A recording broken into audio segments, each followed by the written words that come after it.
Hola everybody! Welcome to the video guys, non c'est en français, on arrête les conneries. Si vous avez cliqué sur cette vidéo, c'est que vous êtes probablement dans le début de votre journey, de votre apprentissage de langue, de voilà, voyage, votre parcours, je sais pas comment on dit, et que vous dites quels sont les conseils à me donner, donne-moi les meilleurs conseils que tu as pour commencer à apprendre une langue, qu'est-ce que toi tu aurais aimé savoir quand tu as voulu commencer une langue. Et il y a plein de choses que j'aurais aimé savoir avant de commencer pour gagner beaucoup de temps, énormément de temps. Et que je vais vous donner maintenant dans cette vidéo. Enfin, on va vous donner. Ouais, exactement. On va commencer surtout d'abord par les croyances limitantes que la plupart des gens ont quand il s'agit d'apprendre une langue. Donc toutes les croyances comme c'est impossible ou c'est beaucoup trop, genre j'ai pas le temps en fait, juste parce que c'est genre des millions d'heures, il y a pas le temps dans une vie. Toutes ces croyances limitantes, il y a tellement de mots que c'est impossible et ce genre de choses. Ou alors qu'il y a besoin de voyager. Il y a plein de petites croyances qui empêchent les gens de se lancer, qui se donnent des excuses. Et donc c'est la première étape, c'est de nettoyer tout ça parce que sinon ça va vous bloquer pour la suite. La deuxième, c'est après, on va vous donner quels sont les grands schémas de comment organiser votre apprentissage de langue et progresser très vite. Donc voilà, on se lance dedans. Donc les premiers mythes, c'est alors, apprendre une langue c'est impossible. Donc ça, c'est vraiment le premier mythe qu'on a. Et que nous, même, on a eu quand on a commencé à apprendre des langues, voire même avant de commencer, on croyait que c'était impossible. Donc ça, c'est souvent quand on se lance au début et on est encore au tout début d'apprendre une langue. Je sais pas si vous voulez apprendre le chinois, le coréen ou alors juste l'anglais. Au début, on a l'impression que c'est vraiment trop difficile. Alors ça, c'est juste parce qu'avec l'école, soit vous ne connaissez rien et c'est du chinois pour vous, soit c'est que ça fait des années mais vous avez encore un tout petit niveau à cause de l'école, parce que l'école, c'est complètement inefficace. D'ailleurs, si ça vous choque ce que je vous dis, j'ai fait une vidéo plus détaillée à ce sujet, où on argumente de notre raisonnement, voilà, vous pouvez aller voir. Mais voilà, donc ça, c'est le premier point, c'est que non, c'est pas du tout impossible d'apprendre une langue, sinon on n'aurait pas cette chaîne YouTube. Nous, on n'est pas nés non plus en sachant parler des langues. Quand j'étais enfant, je me souviens, j'avais 10 balles, 10 piges, qu'est-ce que je raconte? Je détestais l'anglais, je détestais les langues, je ne parlais rien du tout, j'étais un des pires élèves. Et je ne comprenais pas à quoi ça servait. Quand on était en fait en CM2 et qu'on apprenait telle personne, he's in the kitchen, je sais quand on apprenait kitchen, living room, en fait les noms des salles, ce genre de choses extrêmement passionnantes. Et donc tout le monde était démotivé à ce moment-là pour apprendre des langues. Et d'ailleurs c'est à peu près encore le cas dans les classes, même au niveau lycée, même en université. La plupart des gens sont encore à ce niveau de démotivation, à vraiment avoir la flemme, ça sert à rien. Ou on dirait que ça sert à rien. Parce qu'on nous a même pas dit en quoi c'était vraiment utile. Et d'ailleurs, c'est aussi le boulot des profs de montrer à quoi c'est utile, de prendre une heure au début de l'année pour montrer en quoi c'est utile, mais ça, c'est une autre histoire. Et donc, attends, je sais même plus où on en était là. Donc là, on a dit que la première croyance, c'était que c'était impossible. Donc celle-là, elle est fausse. Nous, on s'est rendu compte par la suite qu'en fait, quand on avait les bonnes méthodes, on les a découvertes, on les a apprises. Ensuite, sinon, on peut penser apprendre très vite. On peut penser que du coup, c'est une histoire de talent, parce que certaines personnes y arrivent quand même. Mais c'est complètement faux, il y a quasiment personne juste avec l'école qui sait parler bien une langue. À chaque fois, ceux qui parlent bien, ils ont fait autre chose en dehors de l'école, des méthodes beaucoup plus efficaces, et c'est comme ça s'explique. Oui, c'est vrai, il y en a qui sont encore plus talentueux que d'autres pour apprendre des langues, mais bon, la personne lambda, elle peut tout à fait apprendre des langues. À part les cas, genre les personnes qui ont Alzheimer, je suis pas un spécialiste, les personnes très âgées qui ont des problèmes de mémoire ou quoi, là je suis pas un spécialiste, mais pour la grande majorité des gens normaux, les gens lambda, il n'y a pas besoin d'être un génie. Si vous êtes normal, vous pouvez très bien apprendre des langues, il n'y a aucun problème. Et plus rapidement que ce que vous pensez, il s'agit pas de prendre même plusieurs années, vous n'avez pas besoin de plusieurs années. Donc ça c'est le deuxième mythe, c'est que ça prend des années d'apprendre une langue. C'est complètement faux, ça dépend de comment vous y prenez. Si c'est avec l'école, alors évidemment oui, ça va prendre beaucoup de temps. Maintenant, si vous utilisez des méthodes efficaces, organisées dans un système d'apprentissage, il s'agit de 6 mois ou jusqu'à 1 an. C'est pour les langues plus dures comme le chinois. Voilà, mais pour l'anglais, ça se fait totalement en 6 mois. Si vous êtes sérieux, ça se fait. Peu importe votre... Surtout si vous avez en plus la base, un minimum avec l'école, parce que ça vaut pas être efficace. Ça sert quand même à quelque chose, c'est mieux que rien. Et donc, ça va vous permettre notamment de ne pas avoir à apprendre les toutes bases. Et donc, vous pourrez déjà commencer à regarder des séries sous-titrées anglais. Si vous faites un petit effort, vous allez très vite vous y habituer, par exemple. Et donc, ça vous donne quand même un début qui est pas dégueulasse. Une petite base, voilà. Maintenant, un autre truc, un autre mythe, c'est... oui, mais ça veut dire... Moi aussi, j'ai pas le temps. C'est-à-dire que ce serait bien d'apprendre une langue, mais j'ai pas le temps. Alors ça, faut te le dire, c'est pas une question d'avoir du temps, c'est une question de faire le temps. Donc en gros, il s'agit de tout simplement mettre ça devant TikTok, Instagram. Il y a beaucoup de gens qui passent de plus en plus de temps sur ces applications. Et donc tu peux pas dire que t'as pas le temps de faire quelque chose si tu passes plus d'1 heure par jour à la télévision, dans la gratification instantanée. TikTok, Instagram m'engage parce que tu regardes. Donc déjà, les questions du temps, c'est assez drôle, les gens disent ça parce qu'il y a beaucoup de gens qui passent leur temps sur ce téléphone. Il s'agit donc de deux choses, de mettre en priorité l'apprentissage de langue, c'est-à-dire de vraiment le prioriser dans ton emploi du temps, ça doit passer avant tout, d'avoir cet objectif d'apprendre une langue. Donc ça, la première étape, c'est d'avoir son pourquoi. Donc si tu connais pas grand chose de langue, une des premières étapes c'est de savoir pourquoi tu vas apprendre cette langue, d'avoir vraiment écrit sur papier, c'est encore mieux si tu prends le temps d'écrire sur papier, ou alors sur ton téléphone, sur un document, je sais pas quoi, écris pourquoi je vais apprendre une langue, c'est très important. Et aussi, donne-toi un objectif. Dans combien de temps je voudrais parler couramment? Est-ce que je me dis dans 6 mois, je voudrais faire un voyage de 2 semaines, je sais pas, en Angleterre, si tu veux aller là-bas, ou en Espagne, peu importe, pour pratiquer ma langue et voire me prendre un examen, un TOEIC ou je sais pas quoi pour me tester mon niveau. Alors, quelque chose qui vous motive, une sorte de carotte, mais vraiment d'avoir défini quel est votre pourquoi. Maintenant, le deuxième truc, c'est que si réellement vous êtes genre Elon Musk, vous êtes en prépa militaire et que vous n'avez aucune minute de disponible dans votre emploi du temps pour apprendre une langue, ça peut arriver. Dans ce cas-là, il y a quand même des astuces qui s'agit à remplacer tout ce que vous faites en français, de le faire à la place en anglais. On a fait une vidéo à ce sujet, comment apprendre une langue quand on a no time, vraiment, aucun temps. C'est-à-dire que vous n'allez pas prendre 30 minutes pour apprendre du vocabulaire et tout, non, en aucun temps. C'est-à-dire que vous n'allez pas ajouter du temps, vraiment, il n'y a pas de temps, j'apprends ma langue. C'est vraiment, vous allez intégrer l'anglais dans votre lifestyle, dans votre mode de vie dans le quotidien. Et ce sera juste quelque chose qui vous demandera un certain effort auquel il faudra vous y habituer, mais pas la ressource temps, que la ressource pensée, énergie mentale et voilà, effort, mais enfin, vraiment pas en temps du coup. Ok, donc on a fait une vidéo sur ce sujet, on va la mettre là. Et donc on peut passer au point suivant qui est que, voilà, je sais plus si on a dit, mais il y a ce mythe aussi qu'il faut voyager absolument pour parler une langue couramment. Alors évidemment, voyager, ça aide énormément. Voilà, ça aide évidemment. Mais ça veut pas dire que si tu t'y prends bien, tu peux pas apprendre en 6 mois, de 0 limite, une nouvelle langue comme l'anglais. Ça reste possible. Et même si c'est scandaleux parce qu'on n'a pas l'habitude d'entendre 6 mois pour apprendre une langue, il y a que dans un TED Talk où le mec qui dit ça, mais c'est vrai, le mec ce qu'il dit, c'est pas du bullshit. Donc, donc ça aide, mais ça veut pas dire que c'est encore plus efficace d'aller à l'étranger. C'est juste que ça rend ça plus facile. Mais si tu te sors les doigts un minimum, tu peux quand même y arriver en France. Donc en gros, ce qu'il faut comprendre, c'est que quand on est à l'étranger, il y a plusieurs choses qui se mettent en place. La première, c'est qu'on est motivé, on est dans un nouvel environnement, c'est ultra stylé. Et donc t'es obligé de te sortir les doigts. Donc le premier, c'est que t'es ultra motivé à apprendre une langue, donc ça va t'aider. Le deuxième, c'est que tu vas avoir énormément de contacts, tu vas tout le temps être en relation avec des gens dans la langue ou quoi. Bon, après, si t'es un no-life et que t'es enfermé chez toi, ça va pas marcher, mais en général, oui.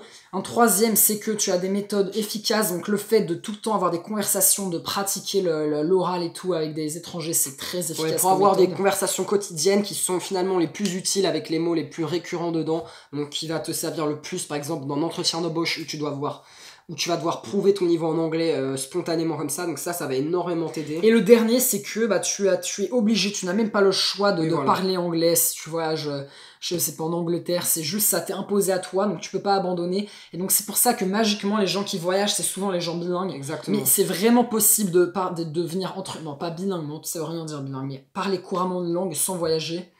On a quasiment jamais voyagé, on n'a jamais voyagé aux États-Unis, en Australie, avec mon frère. On a juste fait le voyage de 3 jours en Angleterre quand on était au collège. C'est la seule fois de notre vie qu'on est allé en Angleterre et pourtant on parle couramment anglais. Donc c'est du gros bullshit. J'ai pas jamais voyagé, donc c'est pas de ma faute si je parle pas anglais, c'est que j'ai pas assez d'argent pour voyager. C'est une excuse fausse. Donc ça, si tu sais ça, dès que tu commences à apprendre des langues, ça va vraiment t'aider de te dire, je peux vraiment depuis chez moi, mais entre guillemets, mais oui, même en quarantaine, enfin, c'est fini, mais c'est même possible dans ce cas-là d'apprendre des langues. En fait, Internet, ça a été un game changer, littéralement, et avant, tu devais vraiment galérer pour trouver des dossiers audio, tu devais avoir vraiment des CD dans les magazines pour entendre un truc pour enfants, tu sais, ces audios en 6ème qu'on te foutait, là, de 1 minute 30. Mais avec Internet, c'est fini, vraiment. Exactement, un truc, c'est Internet, c'est ton meilleur ami pour apprendre des langues. Là, par contre, et même pour rencontrer des gens, sur Internet, il y a tout, bref. Voilà. Donc ça, c'est une autre chose que j'aurais aimé savoir quand je commençais d'apprendre des langues, c'est à quel point c'est utile, comment dans toute ta vie ça pourra te servir à quelque chose d'avoir appris l'anglais. spécialement l'anglais. Genre, dans des entretiens d'embauche même, tu vas tellement avoir le seum si tu parles pas anglais. Ouais, alors que ça peut limite, ça va tellement être ridicule, tu vas tellement se sentir mal si tu parles pas, que t'as un mauvais accent. Alors que si tu fais l'effort d'apprendre cette langue, mais rien que pour ça, ça vaut le coup, quoi. Ce serait tellement plus stylé d'arriver à ton entretien d'embauche, tu parles couramment anglais, t'imagines même pas comment tu te sentirais trop bien, comment t'impressionnerais ton boss. Et ça, tu marquerais des points, mais genre direct, tu te sortirais de la concurrence. Un truc de malade. Ce qu'il faut comprendre, c'est que la plupart des gens ont du mal avec l'anglais. Il faut arrêter enfin même pour n'importe quelle compétence, c'est le cas. Quand on est mauvais à quelque chose, par exemple danser, ou alors moi, quand j'arrivais pas à danser et tout, à chaque fois que t'es nouveau dans une compétence, que tu veux commencer à faire quelque chose, t'as l'impression que tout le monde est déjà bon dedans. Ah, et moi, je sais pas danser, mais genre tout le monde a l'air de bien savoir danser et tout, mais moi, genre, j'arrive pas et tout. Il faut arrêter le bullshit. Ça, c'est à cause d'Instagram et des réseaux sociaux. Tu vois le 1% des gens qui te font la vitrine du 1% de leur meilleure vie. Et donc, bah, tu te sens inférieur à eux, voilà. Donc, peu importe que ce soit l'anglais ou même peu importe quelle compétence, tu vas toujours penser que tout le monde est déjà bon à ça et que c'est trop tard pour toi. T'es le seul du monde qui galère en anglais. C'est tellement du bullshit. Mais du coup, ce que tu voulais dire, c'est qu'en fait, quasiment personne sait danser. La réalité, c'est que quand on sait pas danser, on a l'impression, je suis tellement nul, alors que après, quand tu commences à danser, tu te rends compte qu'en fait, personne danse. Tout le monde te dit, non, je sais pas danser, mais tout le monde a l'impression de faire moins bien que les autres, et ça, c'est en partie avec Instagram, on voit les meilleurs du monde. Là, même pour les langues, quand on parle pas de langue, on a l'impression que tout le monde se fout de la gueule de notre accent, tout le monde se moque de notre niveau, alors que quand tu commences à parler la langue, tu te rends compte que vraiment, mais quasiment personne parle la langue. Tu te rends compte qu'en fait, c'est vraiment l'inverse, c'est quasiment personne sait faire ce truc-là. Et que, en fait, c'est complètement normal. La grande majorité des gens ne savent pas parler anglais, ne savent pas parler n'importe quelle langue. Surtout en France. Surtout en France. Donc ça, c'est un autre truc à savoir, c'est que si tu ne parles pas encore de langue, tu n'es pas le seul. Donc te déroage pas, t'es dans la majorité des gens, c'est normal. Et tu vas très rapidement Bon, ça, c'est de l'ego quand même, mais tu vas très rapidement te sortir de la masse, entre guillemets.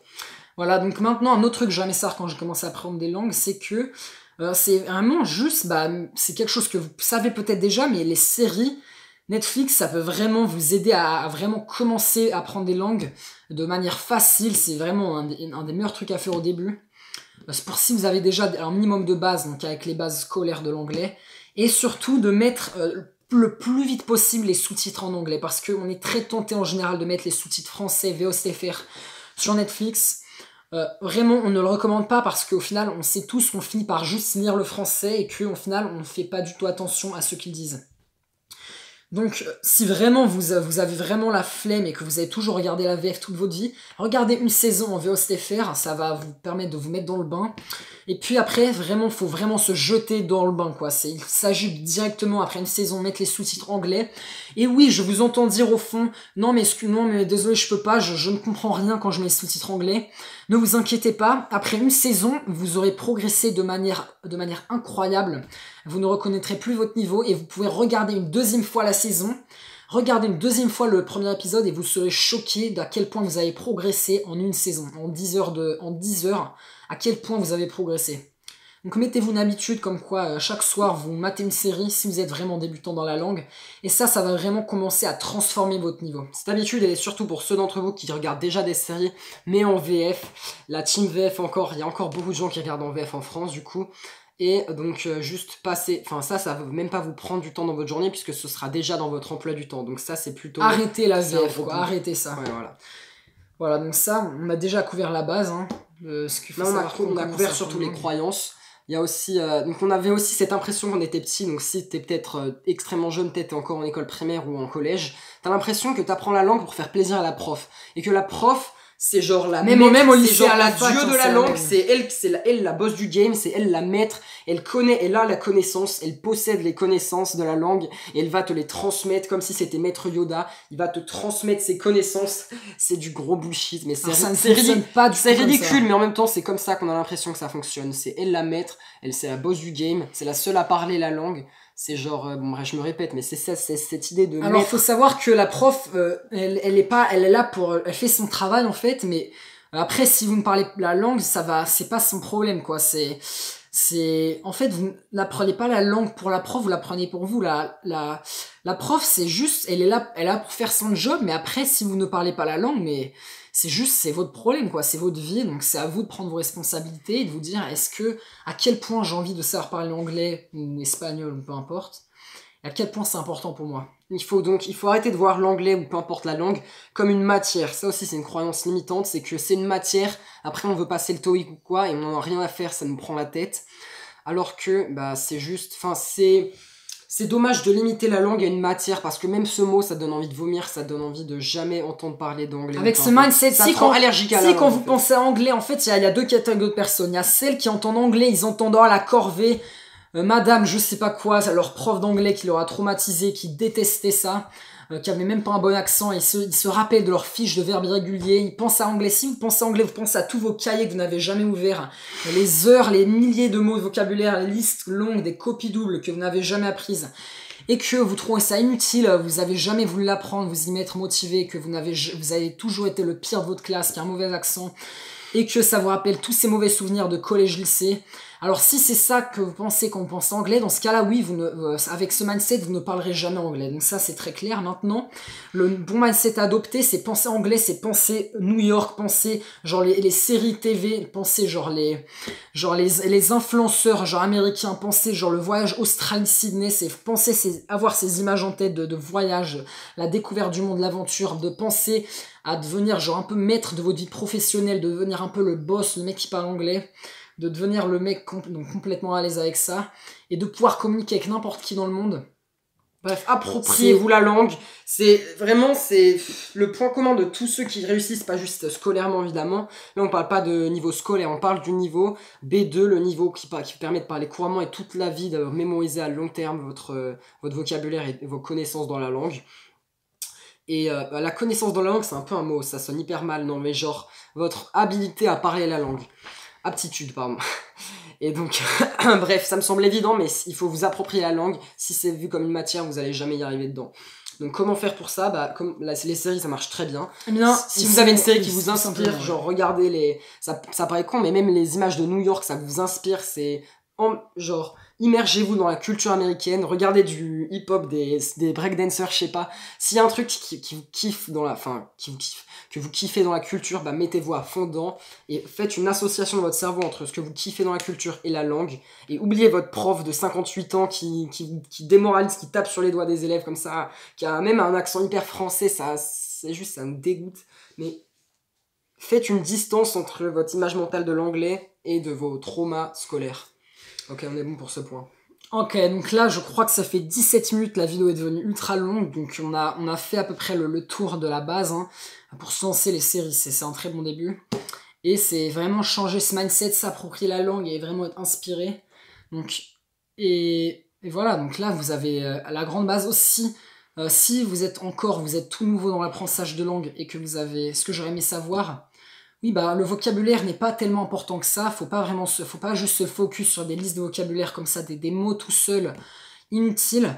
Faut vraiment limiter le vocabulaire juste au minimum nécessaire, des mots. Allez chercher liste des 300 mots les plus utiles. Des 1000 mots les plus utiles. Et des 1000, mais contentez-vous de ça. N'allez pas et chercher des mots farfelus, des mots, je sais pas, là, j'ai un dictionnaire, il y a tellement de mots inutiles dans une langue, hein, faut vraiment pas faut pas se démoraliser à penser à ça. J'ai un mot qui s'appelle plate-bande. Donc c'est un mot composé plate-bande quand j'ouvre le dictionnaire, hein. C'est le premier mot que j'ai vu, j'ai mis mon doigt dessus. Les 3/4, les 9/10 des mots sont quasiment inutiles. Vraiment, apprenez juste les mots les plus importants dans une langue.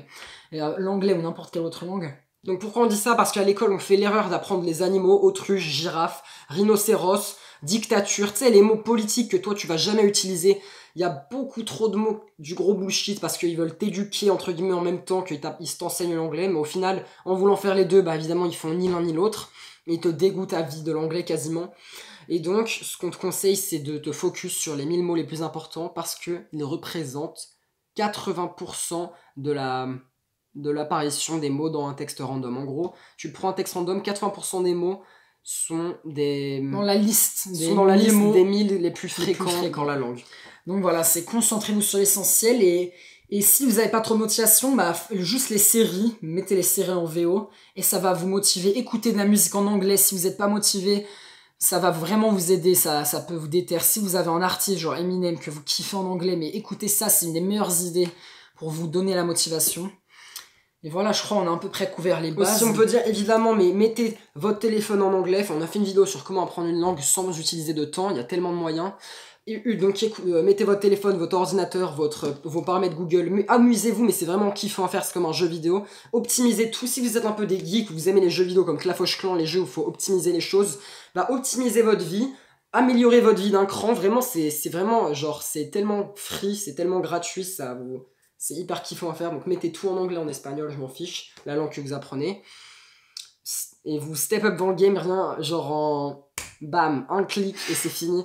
Aussi, donc vous pouvez limite mettre l'heure en anglais parce qu'en genre en AM, PM au lieu de l'heure classique, genre même ça va vous faire sentir plus anglais. Donc c'est marrant, mais juste c'est des petits trucs mentaux, ça vous aide à apprendre une langue, ça vous diminue des blocages mentaux. Aussi, n'ayez pas peur avec votre accent de changer votre voix, d'imiter les gens au maximum quand vous voulez parler la langue. Si vous regardez des séries, vous voulez imiter une scène entière que vous surkiffez ou une musique, le rap américain, imitez le chanteur vraiment. Imitez sa voix, la manière dont il parle. C'est normal de changer de voix quand vous parlez une autre langue. Ils n'ont pas la même voix dans l'autre langue. Ils ont tous une voix un petit peu différente, mais quand même, elle est tous très différente en général du français. En général, la manière dont ils utilisent leur corps vocal, leur voix, elle est différente du français. Exactement. Et même souvent maintenant, j'ai remarqué que quand je rencontre des gens, on me dit souvent, est-ce que tu as des origines, tu as un accent de je sais pas quoi, de pas d'ici. Eh bien, en fait, c'est ça, c'est que quand tu apprends l'anglais ou l'espagnol, par exemple, ils parlent plus avec la bouche, ils ont une voix légèrement différente de celle qu'on a en français. Et on avait fait une vidéo sur ça d'ailleurs, l'accent dans d'autres langues, comment avoir cette voix anglaise ou espagnole entre guillemets. C'est pas juste la prononciation, parce que des fois, you can have a quite good pronunciation, but still sound French because you use the sound of your nose when you're speaking, which is horrible. While if you only use the mouth, now it's pretty cleaner when you start speaking like this. C'est donc même si vous arrivez à faire la R et la prononciation, des fois ça sonne quand même français. C'est juste la voix qui... Bref, essayez d'imiter quand vous écoutez de la musique et regardez des vidéos. Mettez-vous dans la peau d'un personnage, ça va vraiment vous aider. Exactement. À gagner l'accent. Et le plus tôt vous imitez, le meilleur vous allez être dans votre accent. Et vraiment, c'est cliché, mais vous devez vous en battre totalement de ce que pensent les autres. Si vous jugez, il fait trop le mec avec son accent, c'est de la croyance limitante aussi. N'écoutez pas ça. Même tout le temps, nous, on faisait juger, genre, oh, c'est bon, il se sent plus avec son accent. Mais c'est comme ça, quoi.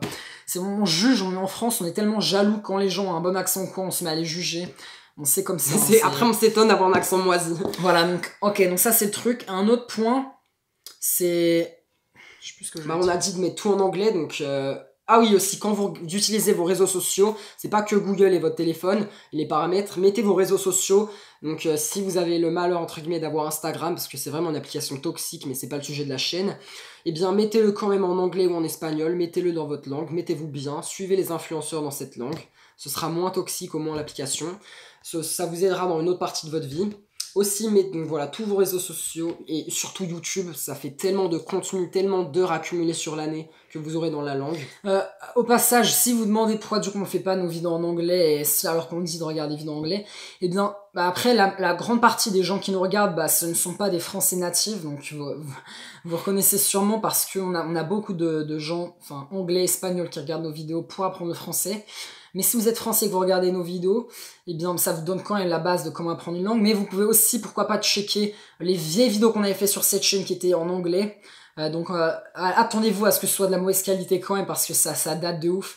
Mais ça vous donne quand même, c'est assez gênant à regarder, mais ça vous donne quand même un petit matériel de petit niveau pour commencer, pour doucement vous lancer dans l'écoute de l'anglais.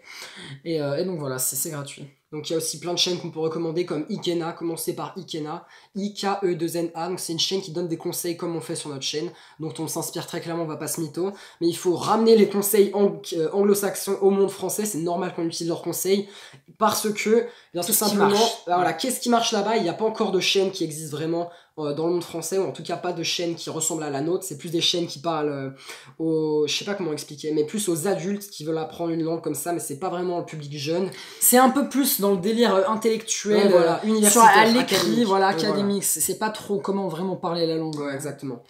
Ok, donc ça c'est le conseil principal, vivez votre vie dans l'autre langue et parlez si possible à vos meilleurs potes, à votre famille en langue étrangère, expliquez-le pourquoi vous apprenez et motivez-les à apprendre. Vous pouvez aussi juste vous forcer dans la conversation seulement dans la langue étrangère et vous allez finir par les habituer à entendre. Maintenant, ce conseil, calmez-vous, faut pas que vous commenciez à avoir la tête qui tourne et à commencer à avoir flou. Ça, là, tu t'es emporté, frère. Ça, c'est vraiment un truc beaucoup plus ça, avancé. c'est plus avancé, ouais. Pour l'instant, si vous êtes encore débutant, juste focus sur les séries. Et voilà, ça va vraiment faire votre base. Mettez vraiment en VO et enlevez les sous-titres après, ou mettez-les en anglais. Et si vous êtes juste en train de commencer, ça va vraiment vous faire la base. Voilà, là, je crois qu'on a donné beaucoup d'informations. Vous allez commencer à avoir la tête qui tourne. Si vous avez fait, you made it until the end. Si vous l'avez fait, je sais pas comment on dit ça, jusqu'à la fin, vous avez réussi de regarder tout, bah félicitations, parce que là, à ce point, les 3/4 des gens ont abandonné, entre guillemets. Donc ça montre que vous êtes déjà dans la bonne direction, vous allez probablement devenir bilingue un jour, parce que faut vraiment être déter pour regarder une vidéo de 30 minutes en entier. Voilà, surtout que là, il n'y a pas de cut, c'est pas Squeezie, Sprint, c'est pas McFly, Carlito, c'est des vidéos assez ennuyantes, c'est des vidéos plus éducatives, donc si vous regardez ça jusqu'au bout, bah, ça montre que vous êtes vraiment déterminé. Voilà, donc je crois qu'on a donné beaucoup d'informations à digérer. Vous pouvez au pire regarder une deuxième fois la vidéo quand vous aurez du temps, et que si vous avez oublié pas mal de trucs, c'était assez intense. On vous laisse là, on a dit assez de choses aujourd'hui. Et là, vous avez déjà la grande majorité de ce qu'il faut savoir quand vous connaissez absolument rien. Et on se laisse pour une prochaine vidéo la semaine prochaine, tous les dimanches. Et sur ce, apprends idiomas fast. Ciao!